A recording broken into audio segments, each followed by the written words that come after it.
Mardi 14 juillet 2026, mesdames et messieurs, bonsoir et bienvenue dans Viva Info en version française. Dans les actualités de ce soir, les faits divers n'en manquent pas ces derniers temps. Le corps sans vie d'un homme d'environ 25 ans a été découvert par les habitants d'Indouta-Penaka ce matin vers 4h45. Selon les premières informations, la victime n'est pas résidente du Fukuntani. La dépouille a déjà été prise en charge par le BMH. Reportage de Roussel Rakoutou-Malal et Yves Janel. C'est à cet endroit que l'agent chargé d'ouvrir la borne fontaine a découvert ce corps, visible sur ces images, ce matin à 4h45. Il a immédiatement alerté les habitants ainsi que le chef du Fukuntani. D'après les constatations des riverains, le jeune homme aurait été tué ailleurs avant que son corps ne soit abandonné sur les lieux. Sa tête était ensanglantée et l'une de ses jambes était déformée. La victime n'est pas un habitant du Fukuntani. Préoccupés par la sécurité dans leur quartier, les habitants demandent l'utilisation des caméras de surveillance. Selon le chef de Fukuntani d'Indouta-Penaka 1, c'est la première fois qu'un tel drame se produit dans ce quartier. Et face au cas de vindicte populaire ces derniers temps, le manque de confiance justement envers la justice et les structures en place, la peur, la vengeance ainsi que l'incapacité des citoyens à se maîtriser figurent parmi les principales causes de la recrudescence actuelle de la justice populaire. Selon les observateurs, la société est malade, laissant ainsi la violence prendre le dessus. Face à cette situation, chaque individu devrait prendre ses responsabilités afin de favoriser une conscience collective. Reportage sur les images d'Yves Janel. Une simple dénonciation du bout des lèvres, un seul cri et la colère s'embrase. La foule se presse et en quelques secondes seulement, la rue se transforme en tribunal populaire. Pas de juge, pas d'avocat, pas de verdict, mais une sanction immédiate. Une scène qui illustre une société ayant perdu confiance dans la loi et dans les structures existantes, selon les observateurs sociaux. La société malagasy est malade à en juger par les cas de justice populaire qui se multiplient ces derniers jours. La violence n'est pas une solution, elle va même à l'encontre des valeurs malagasy qui accordent une grande importance au respect de la vie humaine. Il est donc nécessaire que chacun prenne conscience de ses responsabilités, aussi bien l'autorité que l'ensemble de la population. Au regard de la loi, la justice populaire constitue une infraction. Il appartient uniquement aux forces de l'ordre et à la justice d'établir la vérité et de prononcer une sanction conforme à la loi. Et les membres de la commission de la sécurité attendent l'indemnité promise par les autorités pour établir la vigilance de proximité selon l'enquête menée aujourd'hui dans quelques Fukuntani de la capitale. Leur mission est pourtant lourde et essentielle face à la situation que traverse le pays, affirme-t-il. Toutefois, l'absence de considération concrète à leur égard jusqu'à présent crée de la confusion et réduit la motivation de ces volontaires. Reportage toujours sur les images d'Yves Janel. Ils quittent leur lit à 21h pour assurer la surveillance du quartier et traquer les malfaiteurs jusqu'à 5h du matin. Telle est la mission confiée aux membres de la commission de sécurité au niveau des Fukuntani. Ici, à Indouta-Penaka, 22 hommes assurent cette tâche. Un travail difficile, mais pour lequel ils n'ont encore reçu aucune indemnité jusqu'à présent. L'attente de la promesse des autorités d'accorder une indemnité aux membres de la commission de la sécurité complique davantage l'organisation au niveau local. C'est l'une des raisons pour lesquelles la vigilance nocturne n'est pas encore pleinement mise en place chaque soir. La commission de la sécurité d'Indouta-Penaka est répartie dans les 6 secteurs du Fukuntani. Dans l'accomplissement de leur mission, ses membres collaborent avec la police nationale. Ils portent également un signe distinctif dans le cadre de leurs responsabilités. Dans les actualités politiques de ce soir, une mission conjointe des Nations Unies et de l'Union africaine est actuellement en séjour à Madagascar. La délégation est conduite par Mohamed Idriss Farah, représentant spécial de la Commission de l'Union africaine pour la République de Madagascar, et par Faye Onanga Anyanga, représentant spécial du secrétaire général des Nations Unies auprès de l'Union africaine. Cette mission a pour objectif de suivre l'évolution de la situation politique à Madagascar et d'examiner donner les moyens d'accompagner le pays jusqu'aux prochaines élections. Les deux responsables ont souligné l'importance d'un processus inclusif impliquant l'ensemble des acteurs, notamment la société civile, les responsables politiques, les autorités religieuses et les forces vives de la nation, afin que les différentes étapes du processus soient acceptées par tous. À cet effet, l'Union africaine et les Nations unies réaffirment les conclusions de la SADC qui appellent à une participation inclusive à toutes les étapes du processus visant à conduire le pays vers une sortie de la crise actuelle à Madagascar. Pour rappel, la SADC a également demandé de faciliter le retour des responsables politiques contraints à l'exil en raison des persécutions politiques dont ils font l'objet, ainsi que la libération des prisonniers politiques. Ces mesures sont considérées comme des conditions essentielles pour garantir un dialogue inclusif dans la recherche d'une issue à la crise politique. Cette mission de l'Union africaine et des Nations unies se poursuivra jusqu'au 19 juillet. Selon les informations, des rencontres sont prévues avec l'ensemble des parties prenantes et des acteurs politiques du pays. L'actualité de ce jour également, c'est la célébration de la fête nationale française. Justement, lors de la célébration de cette fête nationale française à la résidence de France à Ivindj, aujourd'hui, Arnaud Guillois, ambassadeur français à Madagascar, a rappelé que la France demeure un partenariat majeur pour Madagascar. Il ne s'agit pas, selon lui, d'un partenaire d'un jour, mais d'un partenariat de longue date. Il a également indiqué que la coopération de la France avec Madagascar dans le cadre de la transition actuelle s'inscrit dans la perspective des élections prévues en 2027. Les détails dans ce reportage. Comme chaque année, la fête nationale française du 14 juillet est célébrée à la résidence de France à Ivindj, en présence des autorités, des partenaires, ainsi que des ressortissants français, travaillant, résidant ou expatriés à Madagascar. Dans son discours, l'ambassadeur de France à Madagascar a rappelé que la coopération entre la France et Madagascar conserve toute son importance et demeure solide. La France a toujours été aux côtés de Madagascar, a-t-il souligné, rappelant qu'il ne s'agit pas d'un partenariat récent.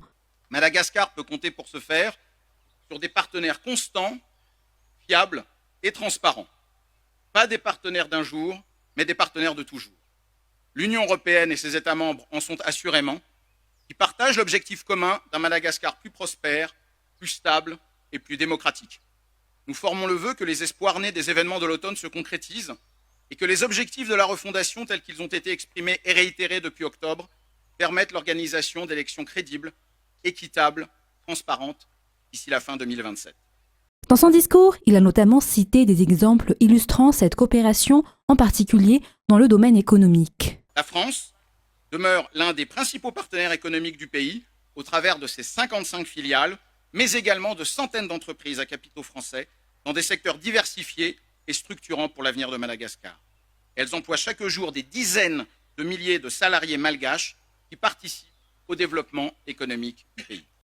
Il est toutefois de notoriété publique que la France fait aujourd'hui l'objet de critiques de la part de certaines personnes proches des dirigeants actuels.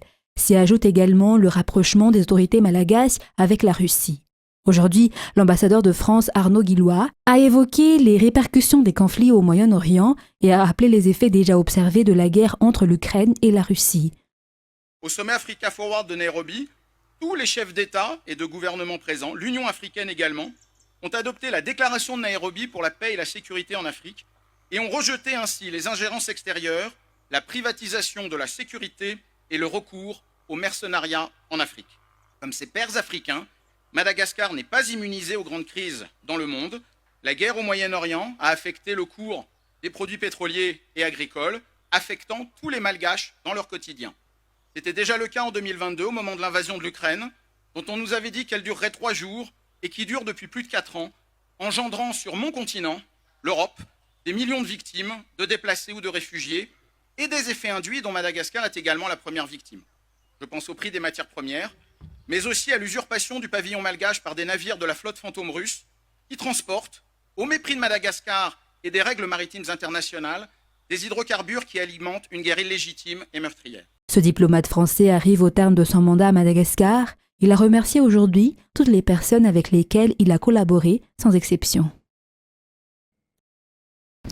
Et en France, Emmanuel Macron préside aujourd'hui pour la dernière fois le traditionnel défilé militaire du 14 juillet, une édition 2026 voulue massive et qui mettra à l'honneur l'Ukraine et ses alliés, essentiellement européennes. France 24.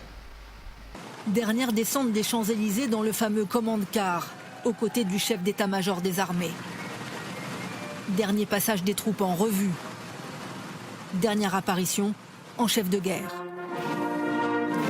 Pour son 10e et ultime 14 juillet, Emmanuel Macron a souhaité un défilé version XXL, comme une vitrine de sa politique étrangère.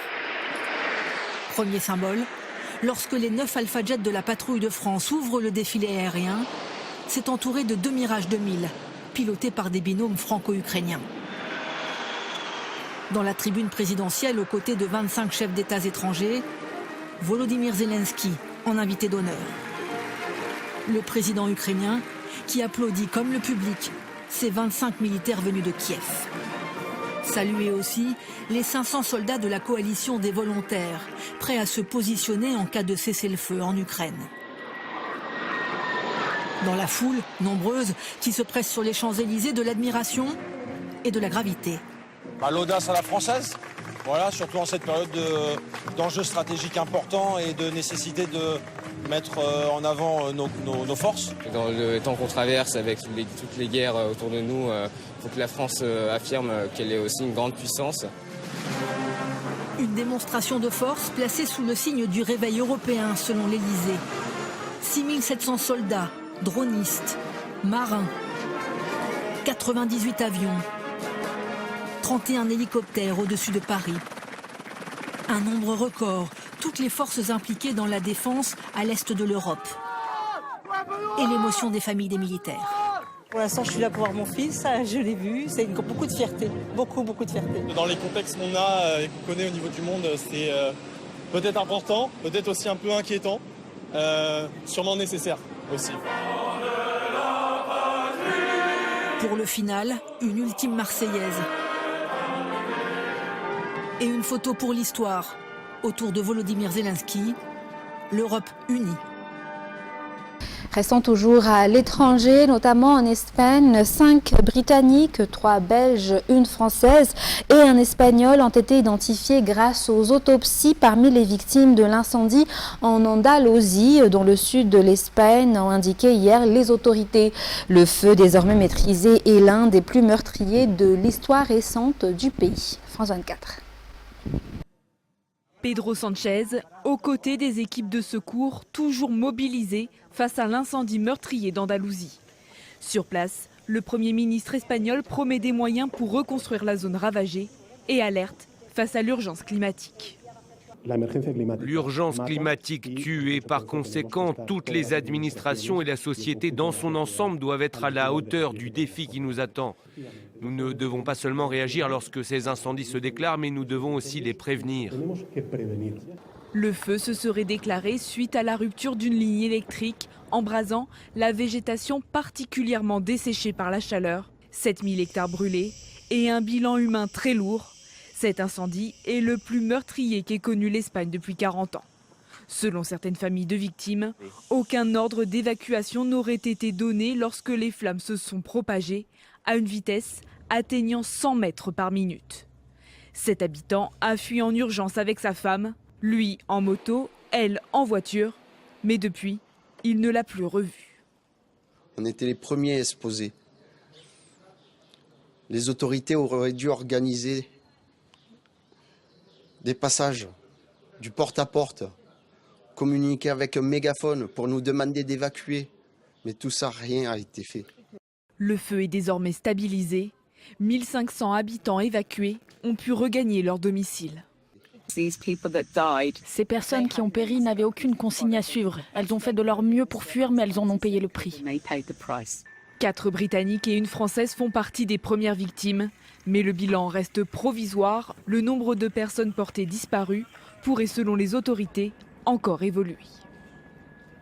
Et Donald Trump a annoncé hier le rétablissement du blocus des ports iraniens dans les secteurs du détroit d'Ormuz après une nouvelle escalade militaire avec Téhéran inédite depuis le cessez-le-feu d'avril. Une situation qui laisse craindre un retour durable à la guerre et qui a entraîné une nouvelle augmentation des prix du pétrole de plus de 9% pour le Brent, soit la plus importante hausse depuis le début du conflit. France 24. La puissance de feu américaine lancée contre l'Iran. Pour la deuxième nuit consécutive, des frappes massives. Sur ces images, un aéroport iranien est en feu. Visés aussi des systèmes de défense, radars ou rampes de lancement de missiles ou drones. Ce seraient les bombardements les plus importants depuis le début de la trêve, le 8 avril dernier. Plusieurs cibles atteintes dans le pays cette nuit et encore ce matin, il y aurait au moins 2 morts et 5 blessés en Iran. Nous avons lancé de nouvelles frappes contre l'Iran afin de réduire sa capacité à attaquer les navires qui transitent par le détroit d'Ormuz. Car les gardiens de la révolution prennent désormais régulièrement pour cible des navires commerciaux. Dans le détroit d'Ormuz, point de passage stratégique pour le commerce mondial, que Téhéran a décidé de refermer à la navigation. Des mesures justifiées par la République islamique car selon les mots du porte-parole iranien, à chaque fois que l'autre partie a manqué à ses obligations, l'Iran ne respectera pas les siennes. Et pour Donald Trump, en langage peu diplomatique, ces gens, il y a vraiment quelque chose qui ne va pas chez eux. En représailles, l'Iran cette nuit a lancé missiles et drones contre des alliés des États-Unis, 3 pays du Golfe et la Jordanie. Face à cette escalade, la communauté internationale exhorte désormais Washington et Téhéran à la retenue et à reprendre d'urgence les négociations. Et restons toujours dans cette page économique, mais dans les informations locales, avec seulement 0,3% de la production mondiale de cacao. Madagascar se distingue toutefois par la qualité exceptionnelle de son cacao, classé par l'Organisation internationale du cacao dans la catégorie Fair Flavor Cocoa. Aujourd'hui, les exportations ont doublé, les revenus des producteurs augmentent et Madagascar porte désormais sa voix dans les grandes discussions internationales sur le cacao. Les détails avec Rose Christelle, Rakout Malal. C'est dans le nord de Madagascar que se concentre principalement la production de cacao. Aujourd'hui, cette filière n'est plus seulement une culture de subsistance, mais elle est devenue un secteur économique important. En moins d'une décennie, la filière a connu une transformation majeure. Plus de 14 000 tonnes de cacao sont actuellement exportées chaque année, contre seulement 7 000 tonnes en 2016. Les exportations génèrent désormais plus de 100 millions de dollars américains de revenus annuels. Malgré ces performances, Madagascar reste encore parmi les petits producteurs mondiaux. Ce n'est pas la quantité produite qui fait sa force, mais plutôt sa qualité. Madagascar est le seul pays africain dont 100% du cacao produit est classé Fine or Flavor Cocoa, une distinction attribuée par l'Organisation internationale du cacao. Cette reconnaissance a progressivement un impact sur les revenus des producteurs. En moins de 10 ans, le prix du cacao payé aux producteurs est passé d'environ 1500 ariars à près de 40 000 ariars le kilo. Aujourd'hui, le revenu global généré par les producteurs dépasse 420 milliards d'ariars par an. Pour préserver cette réputation, chaque étape de la production fait l'objet d'un suivi rigoureux. Le Conseil national du cacao accompagne et forme les producteurs, contrôle la qualité des fèves et prépare la filière à répondre aux nouvelles exigences de l'Union européenne, notamment en matière de traçabilité et de contrôle de l'origine des produits. Chaque année, Madagascar exporte son cacao principalement vers l'Europe, le Japon et les États-Unis. Et dans l'actualité sportive, le premier match des demi-finales de la Coupe du Monde de football 2026 se jouera ce soir à 22h avec la rencontre entre la France et l'Espagne. Nombreux parmi les observateurs estiment que l'Espagne pourrait se qualifier pour la finale. Les Français devraient toutefois défendre avec détermination l'honneur de leur pays, d'autant plus que cette rencontre coïncide avec leur fête nationale. Sur ce, mesdames et messieurs, c'est la fin de ce journal. Nous vous remercions de votre fidélité. Très bonne suite de programme et très bonne soirée sur Viva. Au revoir.